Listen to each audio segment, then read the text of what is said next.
கொண்டிருக்கிறோம். அவ்வளோதான். கூட்டம் முடியலைங்க சார். கூட்டம் முடிஞ்ச பிறகு போராட்டம் குறித்து எல்லாம் அறிவிப்பு வண்டி இடஒதுக்கீடு அது திடீர்னு இந்த கூட்டத்தில் இல்லை, இது ஒட்டுமொத்தம் ஒரு உறுப்பினர்களுடைய கூட்டம். அதை அறிவிக்கணும்னு சொன்னால் எல்லாத்தையும் கூட்டி பேசி அறிவிக்கணும். இந்த கூட்டம் மாநில வன்னியர் சங்கத்தினுடைய முக்கிய பொறுப்பாளர்களுடைய கூட்டம். அதாவது 1980 வன்னியர் சங்கம் ஆரம்பிக்கப்பட்டது. 20/6/80. ஆக இத்தனை வருடங்களாக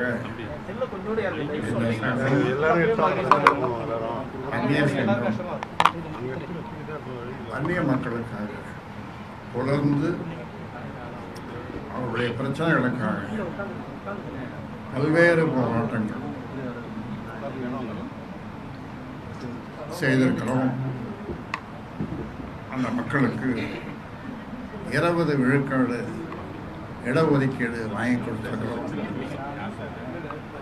10.5 அந்த மக்களுக்கு கிடைத்ததற்கு நான் அந்த மாநாட்டிலே, மாமல்லபுரம் மாநாட்டில் சொன்ன மாதிரி ஒரு கடுமையான போராட்டத்தை 10.5 கொடுக்கவில்லை என்று சொன்னால் கடுமையான போராட்டத்தை தமிழ்நாடு சந்திக்கும். அதனாலே அப்படி கடுமையான போராட்டத்தை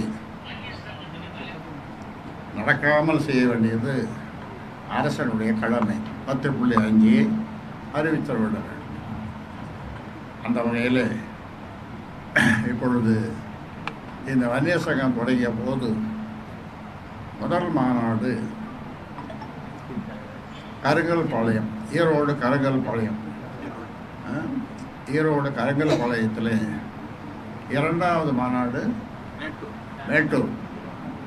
2வது மாநாட்டிலே மேட்டூரிலே ஒரு ரதம் செய்து அந்த ரதத்திலே மறைந்த பெருந்தலைவர் SS ராமசாமி படையாச்சார் அவர்களை உட்கார வைத்து அவர் சொன்னார், நீ என் பக்கத்தில் உட்காருனார். நான் உட்கார மாட்டேன். அவரை உட்கார வச்சு 14 கிலோமீட்டர் நடந்தே போனேன். அப்பொழுது 14 கிலோமீட்டர் நடந்தே சொல்ல போனால் அவர் இந்த ரயத்தில் உட்கார வச்சு இழுத்து போனான்னு சொல்லுவான். வேறு பாஷையில் சொல்லுவாங்க, வேறு மொழியில் சொல்லுவாங்க. அந்த அளவுக்கு அவ்வளோ உற்சாகம், அவ்வளோ கூட்டம். அப்பொழுது கருங்கல்பாளையத்திலையும் சரி, மேட்டூர்லேயும் சரி. அப்பொழுது ஆரம்பிக்கப்பட்ட இந்த வன்னியர் சங்கம்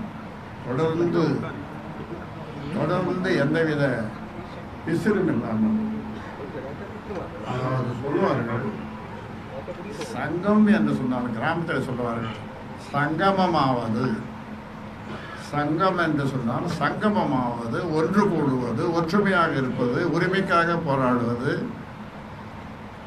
அதான் சங்கம். அந்த காலத்திலிருந்து அதை சொல்லியிருக்காங்க. அதனாலே அந்த சங்கமமாவத அந்த அந்த வார்த்தைக்கு ஏற்ப வன்னியர் சங்கம் இன்றைக்கு அதனுடைய செயல்பாடுகள் குறித்து நாங்கள் பேசுவதற்காக, இதை மேலும் வலுப்படுத்துவதற்காக, சங்கத்தையும் வலுப்படுத்துவதற்காகவும், அமைப்பு ரீதியாக வலுப்படுத்துவதற்காகவும், அதோடு வருகின்ற தேர்தலை மிகப்பெரிய வெற்றியை பெறுவதற்காகவும் இந்த கூட்டத்தை கூட்டியிருக்கிறோம். வன்னியர் சங்கத்தினுடைய பங்கு என்ன இந்த தேர்தலில், அதை பேசுவதற்காக, கடுமையாக உழைக்க வேண்டும் என்று பேசுவதற்காகத்தான் இங்கே நாங்கள் கூடியிருக்கிறோம், அழைத்திருக்கிறோம், ஒன்று சேர்ந்திருக்கிறோம். இந்த கூட்டம் இது தொடர்ந்து மாவட்டந்தோறும் நடக்கும்.